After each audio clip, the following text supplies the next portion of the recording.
We bring you joy on the airwaves.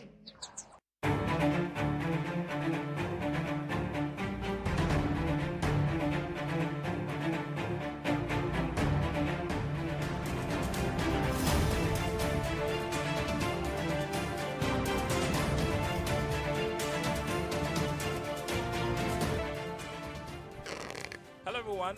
Good afternoon to you, wherever you're listening and watching from. Welcome to the Masterclass, your business development program on Joy 99.7 FM.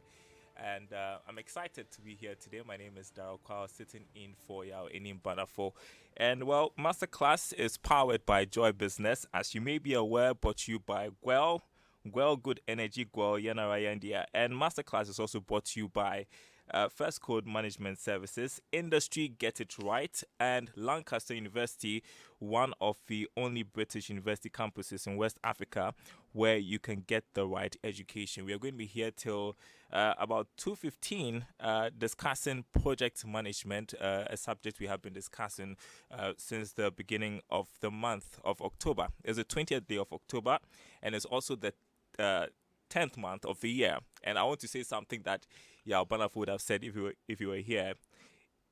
If there is something you want to do, rise up and start moving. Start doing something for yourself. For time and tide, they wait for no man. So great to be with you once again. My name is Daryl Kwao. Remember that you can follow us on Facebook. It's streaming live right now if you want the audio visual experience. My guest this afternoon knows a bit more about audio visual experience, but that's not what he's going to be talking about. As I said, he's going to be talking about the subject of project management. We've been taking you through various sub areas. I believe that last week he touched on project planning, and before then project initiating. But I just want to tell you a bit about Latif Abubakar. You should have heard about him by now. Popular playwright, also project management author and a trainer. He's also the CEO of Globe Management Institute and Globe Productions. I was actually looking through his bio, and there's a lot to tell you. So I'm going to cut it short because I'll not exhaust everything. I'll take like 5 minutes or so. But it's great to have you in the studio with us this afternoon, Latif Abubakar. How are you doing? How is your week going so far? I'm doing great. So far, so good. We are grateful to God. Great. And so I just want to hop on right to what we are discussing so that we can make time. And wherever you are, just get your pens, paper ready because class will be beginning very soon. We want to start, though, with a quick recap of what Latif has been taking us through for the last couple of weeks, Latif. So we are doing project management, and we're trying to break it down to the simplest way possible. I mean, so some high-level recap. Basically, we started talking about project management in terms of what projects are.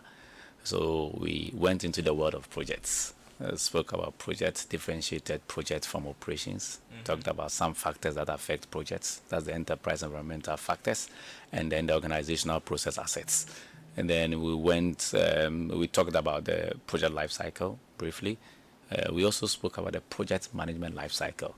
I think that for this particular lesson, we wanted to focus on the project management life cycle because that is actually the practical aspect of project management.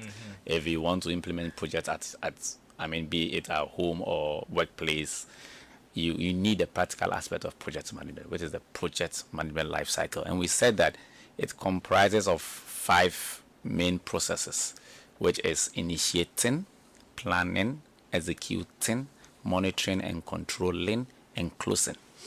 I gave an overview that begins with the fact that every project begins as an idea in the mind of a person. That idea is crystallized into an objective. Someone is appointed to make sure that he or she brings the objective into reality. The person who is appointed to make sure those objectives are brought to reality is the person we refer to as project managers. That person picks up a document which authorizes the project to begin and authorizes him to be in charge of the project. That document is what we refer to as the project charter. Upon assuming the role of a project manager by picking up the project charter, the first thing you do as a project manager is to make sure you find out people who may affect your project positively or negatively, or people your project might affect positively or negatively. In doing that, we will say you are in a process called identifying stakeholders. So immediately you are given the document, which is called a project charter, that authorizes the project to begin and authorizes you, the project manager, to begin work. The immediate thing you do is to identify stakeholders. If you're able to achieve these two things, develop project charter and identifying stakeholders, we would say in the professional world that you are done with project initiating. So to initiate a project, like we spoke about last week, is basically you developing the project charter and identifying the stakeholders. Then we moved into planning. So planning, we just spoke briefly about the project management plan. That is a framework that guides us to do planning properly. That project management plan is the umbrella body which contains subsidiary plans. And we spoke about the 9 plans that are found in the project management plan. So if you open a dashboard, which is the project management plan dashboard, you're expected to see certain subsidiary plans within the project management plan dashboard, which is the scope management plan, the schedule management plan, the cost management plan, the quality management plan, the resource management plan, the risks management plan, the communication management plan, then the procurement management plan, and then the stakeholders management plan. So these 9 plans are actually found within the project management plan. So for you to have a complete project management plan, we are saying that you need to have information about these subsidiary plans for the project management plan to be complete. Great. Now, we are trying to find the simplest, easiest way to plan a project on the masterclass. And the simplest, easiest way to plan a project for me, it's basically you identifying, going through a process we call collect requirements, which we spoke about last week. Trying to clarify stakeholders' needs, identifying and clarifying stakeholders' needs, wants, and expectations. That's the first thing. If you want to go to the simplest way of planning a project, the first thing you do is you identify and clarify stakeholders' needs, wants, and expectations. Needs, wants, and expectations are what we turn into requirements. And the success of every project, actually, it's basically meeting your requirements. For a project to be successful simply means that you have met the requirements of a project. So identifying the requirement is key. So after identifying the stakeholders, the next prominent stage process we go through is trying to find out from the stakeholders what is required for the project to be successful. So I give an example. My project is, I like using food. I like food. That's why I'm so fat. That makes 2 of us. So you're both fat. So I use banku and okro stew, just for basic understanding. And I was saying that if you want to prepare banku and okro for the family or for some visitors, you would ask them what usually they need, what they require. What do they require? We need banku. For us, we can eat, each person can take just 1 ball, just to know the quantity of balls you should prepare. You need to know whether they like it okro soup or okro stew. That's another requirement. You need to know what kind of meat, whether they do beef, whether they do fish, whether they are vegetarians, and so on and so forth. So you need to find out all the requirements and specifications so that you are able to know the quantity you should prepare and the type of food you need to prepare. That's all we are saying. So you collect those requirements from all your stakeholders. When these requirements are gathered, it helps you move into a very important stage, which we call the project scope statement, development of the project scope statement, or a process that actually is referred to as defined scope. The defined scope simply means that, look, after getting your requirements from the stakeholders, use the requirement to elaborate on your initial document, which is your project charter, to come up with a new document that will give us a detailed description of the work that needs to be done on our project. That document is what we refer to as the project scope statement. So the project scope statement is actually the document we are looking out for. Because with the project scope statement, we are able to determine the detailed work that needs to be done. So that nobody goes doing certain activities that are not part of what we are supposed to do. You can only develop the project scope statement if you collect the right requirements, which we did before. So when we have the right requirements, we use the requirement to elaborate on our charter. Remember, the charter was the first document you develop before every project begins. It gives you a high-level definition of the project. Then, so this high-level definition of the project, which is the charter, is now being elaborated using the requirements we have collected from the stakeholders to come up with a new document called the project scope statement. Right. Because at the end of the day, for every project, you must be able to know the scope of work that needs to be done. Your budget depends on the scope of work. Your schedule or timelines depend on the scope of work. So before you can even talk about budget, your HR, human resource that you require, any activities that you want to do would all depend on what? The scope of work. With the scope of work, you'll be able to measure quality. With your scope of work, you'll be able to determine the human resources you need. Because if you know that per the scope of work, you're supposed to do A, B, C, then you look out for people who are experienced in doing A, B, C to come on board to help you do that. So your scope of work helps you determine your budget, helps you determine your schedules or your timelines, helps you determine your quality standards, and so on and so forth. It helps you determine even your risk on the project, because you can't go about determining risk beyond the scope of work. The risk must be in relation to what? The project you're embarking on. So it's important for you to have your project scope statement, to know your scope of work, which is the amount of work, the detailed amount of work you need to be doing on the project for the project to succeed. Within the scope, the project scope statement, the project scope statement is a statement about the scope of work. So within that, there's an important element in there, which we call major deliverables. The major deliverables are basically significant points within our project. They are significant points within our project. We usually want to find out, so it's like setting targets for ourselves.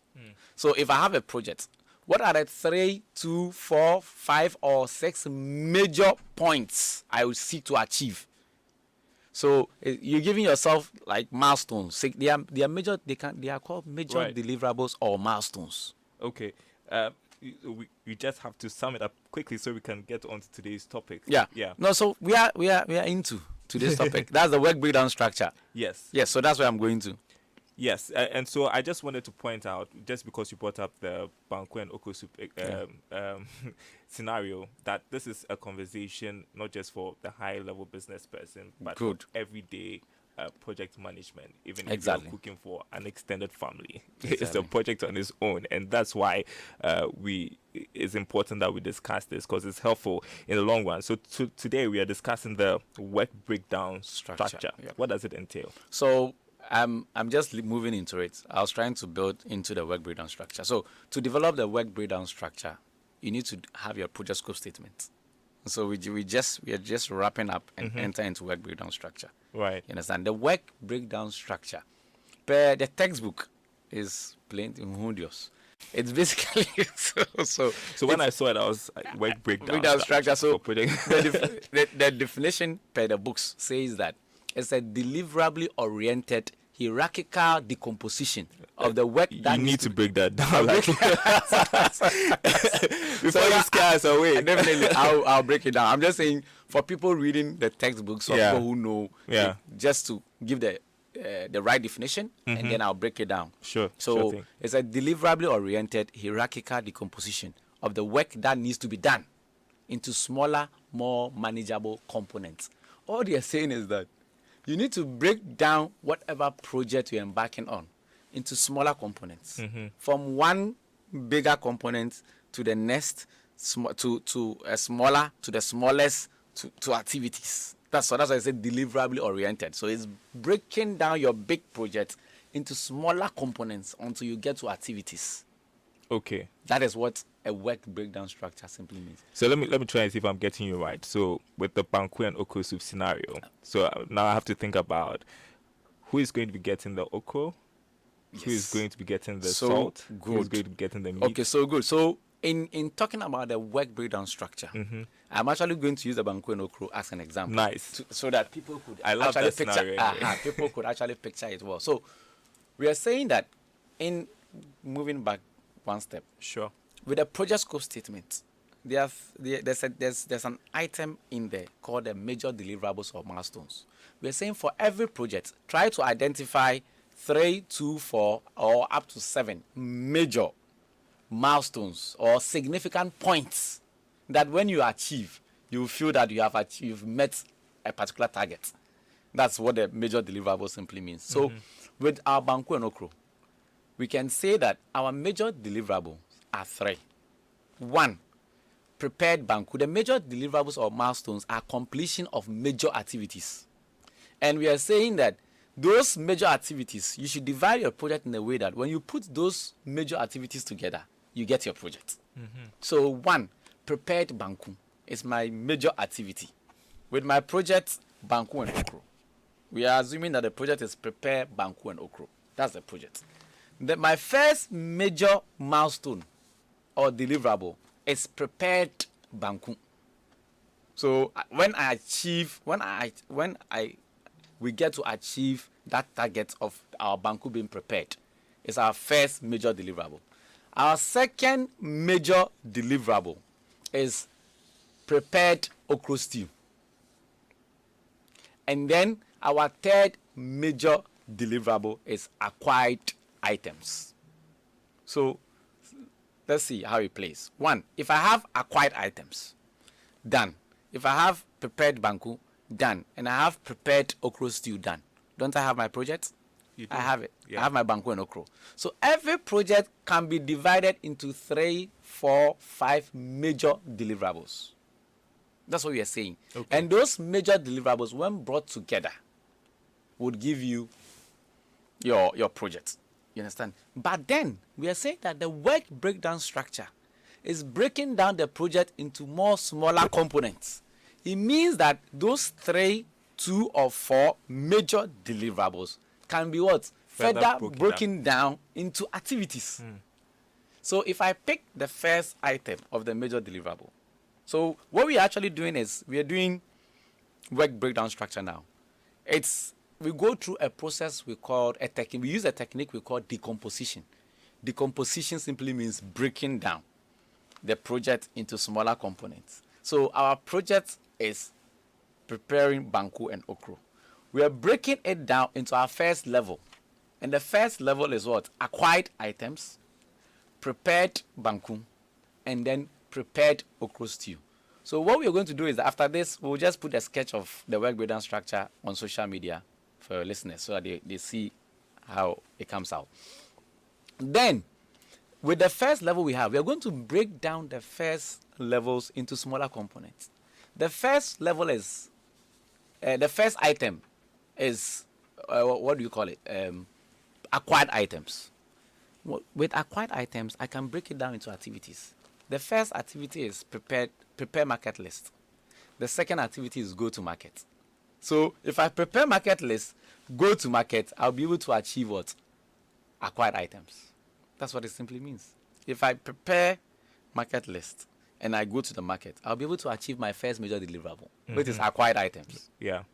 So I'm done. So I have broken down the first component of the WBS into preparing list, market list, and then go to market. You understand? So that's the first aspect. The second aspect is prepared banku. And please, no one should come and argue. I'm preparing the banku my way. Not preparing the banku my way. I'm sure it will come out fine. Yeah. So to break prepared banku into series of activities, we are saying one of the activities is prepare condo. The other activity is prepare cassava dough. Then the other activity I have in there under prepared banku is mixing or stirring the cassava dough and corn dough together on fire. You understand? So if I have my corn dough prepared, if I have my cassava dough prepared, and I begin to stir the corn dough and cassava dough together on fire, what do I get at the end of the day? I get my banku prepared. Prepared banku. Exactly.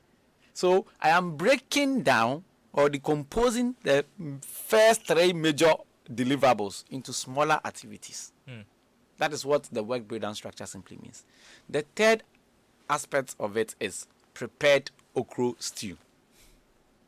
Prepared okra stew, I'm going to break it down into activities.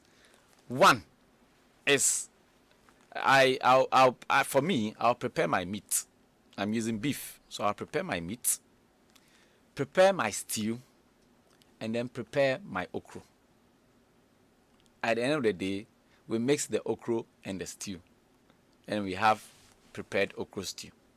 That is my way of preparing okra. I prepare the stew differently. I prepare the okra differently. So far as you are getting the intended that is it. Prepared purpose. okra stew. Yeah. So we are saying that with create WBS or create with the work breakdown structure, always pick your project. Divide your project into 2, 3, or up to 7. That's the heuristic rule. That's the global standard. Major deliverables or major milestones. Milestones are significant points that when you achieve, you feel satisfied that at least you've achieved something on your project. So our banku, I'm going over again, has been broken down into 3 major milestones or deliverables. Those 3 major milestones or deliverables, which is the first level of the work breakdown structure. So the work breakdown structure comes out like an organogram. So you have the banku and okra on top. You come to a first level. And at the first level, you have prepared, you have good acquired items, prepared banku, and then prepared okra stew. And the acquired items, I break acquired items into smaller activities. Okay. And those activities are 1, prepare market list, and 2, go to market.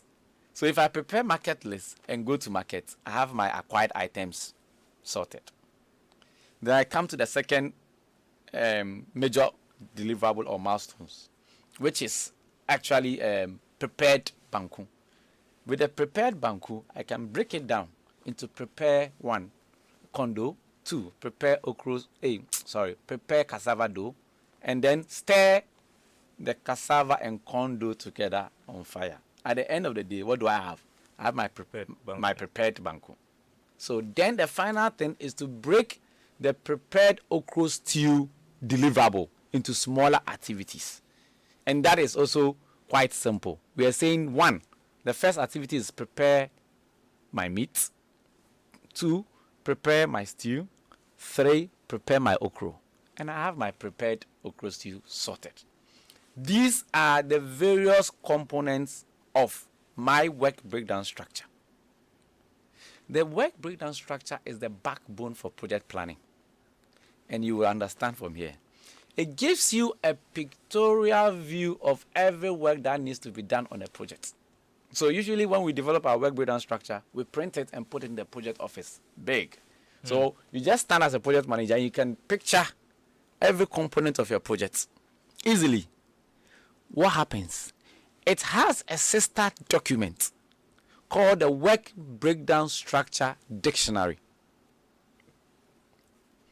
The essence of that sister document is to give us further and detailed information about every component of the work breakdown structure. So, for instance, one of the components of the work breakdown structure is go-to-market. In the dictionary, if you look at it, I think you can project the dictionary on Facebook for people to also watch, right, because we have the template.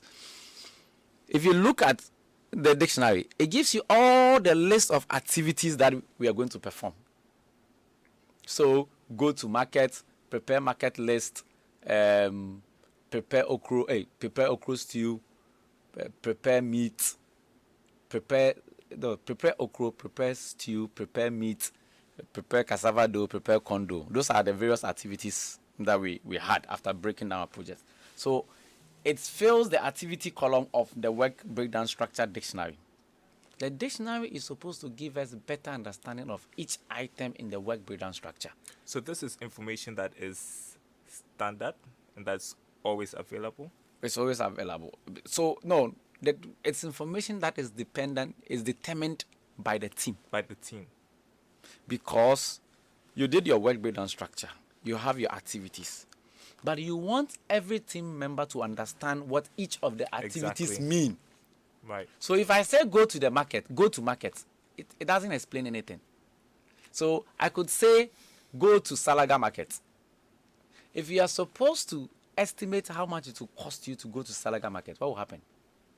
So if I tell you go to Salaga Market to buy yam, well, how much what would be the estimate?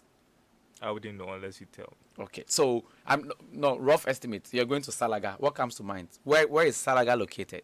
That's up north. Very good. Far So that's what comes to mind. So going to the north will cost you, say, how much? And then the time frame might be what? You would say, you end up saying it will cost me maybe, if it's a bus, it will cost me 300 to 500 cedis to go to Tamale Market and get the yam, right? And the time frame might be a day or two, depending if it's a bus, right? Now, the essence of the dictionary is to give you better understanding of each of the activities. So go to the market here that we are talking about. The dictionary says, the WBS says, go to market or go to Salaga Market. Do you know what the dictionary does for you? The dictionary tells you what the Salaga Market is all about, or which Salaga Market we are talking about. So the dictionary has a column called activity description, which describes each activity into detail, which says that go to Salaga Market, that is Salaga Market at Jamestown. You know there's a Salaga Market at Jamestown. So if I don't shop often, so okay. So there's a Salaga Market at Jamestown. But I think I may have heard about it. Yes. If, assuming you didn't know, or the dictionary had not clarified that we are talking about Salaga Market at Jamestown, you would have brought me a cost of 500 cedis instead of a cost of, let's say, 50 Ghana just to go to Salaga Market and come. That makes a lot of sense. I would have gone to the north. Exactly. There is a Salaga market at Jamestown. Good. So if the dictionary says prepare fish, if the activity says prepare meat, the dictionary clarifies which type of meat you need to prepare, so that you don't end up preparing some kind of meat that the person does not like. So the dictionary is to give us a clear understanding of every activity in the work breakdown structure. The dictionary has some columns. You can have an Excel sheet using the dictionary. So you have the list of activities. You have the activity description that gives us better understanding of each activity. Then it gives you what are the resources required to perform each activity. The same dictionary gives you a column that states the resources required. So to go to the market, what resources do you require? Material resources, financial resources, human resources. To go to prepare meat, what resources do you require? Material resources, human resources, financial resources. You understand? So at the end of the day, based on your work breakdown structure dictionary, you are able to come up with the list of activities, a detailed description of each of the activity, the resources required to perform each activity, the cost implication for each activity, the start time and end time for each activity, or start date and end date for each activity. And then there's another column for persons responsible for performing each activity. Okay. I'm going to hold that thought because we need to take a break right now, Latif. But you are listening, if you are, to the masterclass on Joy 99.7 FM. It's also live on our Facebook page. We are discussing the work breakdown structure as part of project management. And there's a lot of banku and okusu cooking this afternoon just to make it easier for you to understand. So I'm just hoping that you are coming along with us. We need to take this break. When we come back, we'll continue with the program. Your favorite on-air business development program, Joy Business Masterclass, is in session, and you can interact with us on Facebook via the Joy 99.7 FM or Joy Business pages. If you tweet, the handle is at Joy 997 FM or at Joy Business GH. Don't forget to hashtag JB Masterclass. You can also call us on 0302 216541 or send your questions and contributions through to the WhatsApp number 0551 111997, and our facilitators will address your concerns. Attention everyone, class is in progress. All right, welcome back to the Masterclass. We are discussing project management with playwright Lateef Abubakar. It's been an interesting discussion so far. I need to acknowledge our sponsors, which includes Gwell. Now, Gwell has good news for you. Gwell is rewarding its prepaying Go Card customers with 2 pesos discount per liter on fuels. You can also enjoy discount on lubricants at Gwell stations nationwide. Elevate your goodness by joining Gwell Go Club today and enjoy up to 3 pesos per liter discount on fuel, amazing discount on lubricant purchases, free life insurance cover provided by My Life Insurance, accrue and contribute loyalty points to a social group to fund an approved CSR project, and above all, enjoy exclusive Gwell branded campaign gifts. Join the Go Club by visiting Gwell stations or offices, Gwell website, that is registration.gwell.com.gh, and all Gwell social media platforms. Individuals, corporate, family, and social groups. Join the Go Club now. Gwell, good energy. Yeah. And so there's something else I need to read, but I'm not comfortable, so I'm not going to do that. All right. And so we're going to open the phone lines very soon. It says the phone line numbers 0302 216 541. 055-111-1997. The numbers again 0302 216 541, 0551-11997. Those are the numbers you can call through to us if you have any questions to ask us here on the Masterclass. We've been talking about the work breakdown structure as part of project management, and we've been talking about the dictionary, which is sort of information that helps you to understand the activity that you're embarking on as a team. And so we are going to continue from there with Lateef Abubakar, who is our resource person throughout this month. Now, just to remind you, you can call us on 0302 216 541 or 0551-111-997 if you have any questions. We are taking your text messages as well here on this program. So let's continue from where we ended, Lateef. Okay, so we were trying to clarify and let listeners understand the work of the Work Breakdown Structure Dictionary. We call it the WBS Dictionary. The WBS Dictionary gives us detailed information about each activity on the work breakdown structure.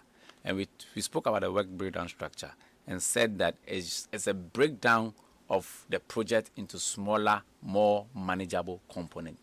In project management, we actually don't want to embark on projects in an wholesome way. We want to divide it in smaller components and deal with it one after the other. It's just like the way when you have a tuber of yam or when you have bread. You don't pick a 10 cedi loaf of bread and begin to, bite and take your tea. You slice it, right? We do slice, and then we take it one slide at a time. Exactly what we do with projects. We are breaking down the project into smaller components and then handle them one component at a time. Which makes it easier to accomplish. So this component that has been broken down is listed on the WBS dictionary, one after the other.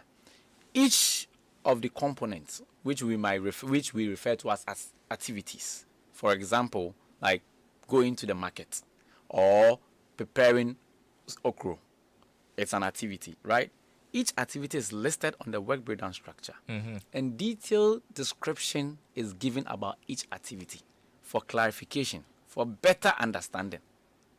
You understand? So that if we are saying that go to market, then they must explain the type and the kind of market you must go into. All right, I hate to catch you, but there's a caller on the line. Hello, good afternoon to you.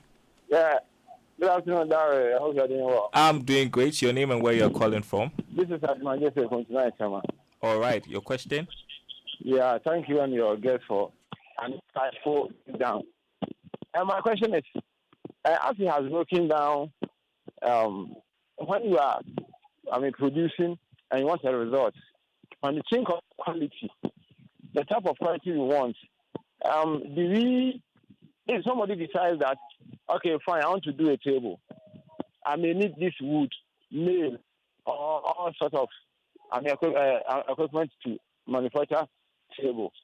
If you are talking about quality, can one say that, okay, if I need kako and more money, this type of money is somehow good. But if the money is not all that good, the kako will be good and will balance it so that I'll get a better result. Or do we go all out to look for quality ingredients that we need together to make a very good result? All right. Thanks for that question, Latif. Yeah, so when it comes to quality, you need to go all out to make sure you meet quality, the quality standard. So there's no room to decide, I think this works better for them. You only decide if your stakeholders have actually agreed to it or conform to it. So this is what happens. With quality in project management, quality actually depends on the requirements you decided on. It doesn't depend on what you think is quality. If stakeholders say this is what they want, that automatically, or this is what they need, that automatically becomes the quality standard for that particular project. Right. If stakeholders say, on this project, we want to use Nokia 3310, iPhone is of no quality for that particular project. The quality standard for that particular project is Nokia 3310. So conforming to stakeholders' requirements is what we mean by quality. And again, if there's doubt, refer to the dictionary and what is asking you to do.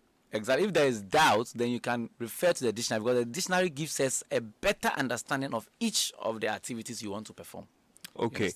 0302216541 0551111997. There's another caller on the line. Good afternoon to you. Your name and where you're calling from? Hello, my name is Stephen, calling from my celebrity. All right, Stephen. What's your question this afternoon? Yes, I'd like to find out from your resource person about project charter.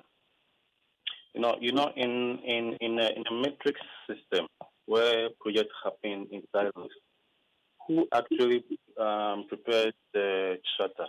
Because the charter is supposed to be handed over to the project manager as a document on which the project manager plans the project. If you work in an organization as a project manager, say, for example, a manufacturing company, who actually prepares the charter to be given to the project manager? Because the project manager might not be an expert in all the departments. And within the charter, there's supposed to be a business case. So if we are not within the department undertaking the project, in this situation, how does the project manager go about this peculiar situation? All right, thanks, Stephen. Okay, so there are two ways. The standard is that the charter is prepared by the sponsor or the project management office. When we say the sponsor, so for instance, he being a project manager, if a department, say marketing, wants to embark on a project, or a department, say engineering, wants to embark on a project, and you don't really understand the business case of the project, or the project manager cannot develop, if the project is being sponsored by the engineering department, automatically you have the head of engineering helping you develop the charter. That's what happens.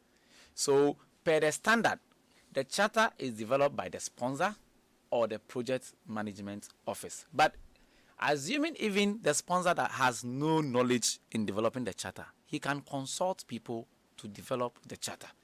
The reason why we are saying that, or the textbooks will say the charter is developed by the sponsor or the project management office, is that at the end of the day, he signs the document.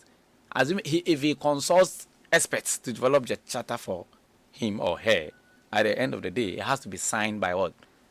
By the sponsor. or the head of the project management office to make it legal and binding. You understand? So if you assuming you go to court and then they ask that who produced this, the person who signed it is responsible for it. So the charter will be developed by the sponsor at all costs for you. Whoever he consults to get the things right. Sometimes he even consults the project manager to get it right. And then after he signs and hands over the charter to the project manager to begin the project. So it depends on who is the sponsor for that particular project is embarking on. That person automatically signs or develop the charter for him, the project manager, to work on. Great.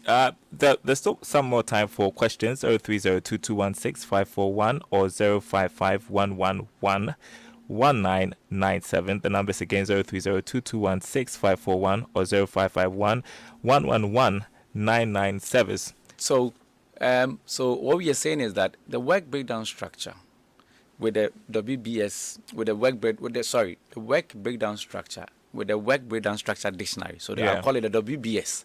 With the WBS dictionary, those two documents could enable you plan every simple project successfully.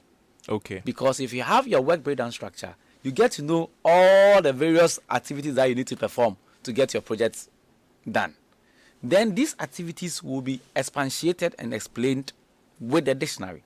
Okay, I have a question. Is there a limit to which you can break down the structure? Yes. So there's a limit. You can't go beyond, you can't decompose beyond 7 levels. Why? Because we say that sometimes when you decompose beyond 7 level, it becomes so minute, it becomes so little.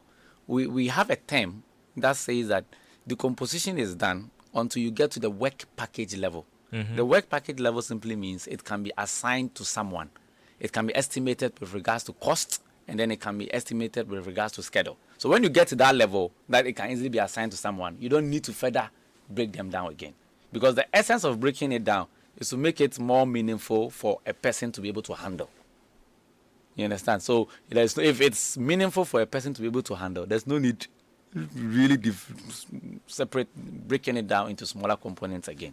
So that is the rule of thumb with regards to the decomposition. Okay, back to your point. So now to end it up with a work breakdown structure dictionary, we're saying that with a dictionary, it has columns, it helps you. So if you're following on the Facebook page, you have a picture of the dictionary.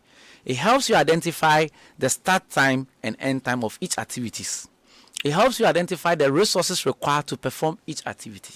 It helps you identify the cost implications or the cost or the budget or the amount of money needed to perform each activity.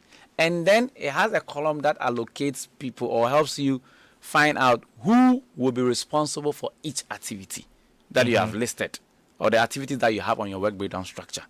And then the last column usually have what we call the acceptance criteria or the status of each activity. Those documents, that particular document, will enable you execute projects easily. Having the work breakdown structure and the work breakdown structure dictionary. One may ask, how then do I talk about risk? So I started by saying the work breakdown structure is the backbone for planning. So because with the work breakdown structure and the dictionary, it makes HR easy. So you pick an activity on the work breakdown structure or in the dictionary, and then you can assign people who have experience to manage it easily. So you pick go to market. You know who is good in your team to be able to do that. You pick prepare okra stew. You know who is good in your team to be able to do that. You pick prepare condo or prepare cassava dough. You know who is good in your team to be able to handle that. So with the dictionary, you're able to do pairing or assign responsibilities to people easily. More importantly, we talk about risk management anytime we are talking about project management planning. This is one of the easiest way for identifying risk on our projects. You know why? Because each person that you have assigned to an activity, mostly we assign people with experience or people who have experience in handling a particular activity to that activity. That's what we do mostly. Okay. So assuming you have assigned the right people to each of the activities, what happens? When it comes to risk identification, you would have each of those people helping you identify the risks that affect their activity they are handling. Right. Then you would be able to come up with the series of risks that you want to gather for that particular project?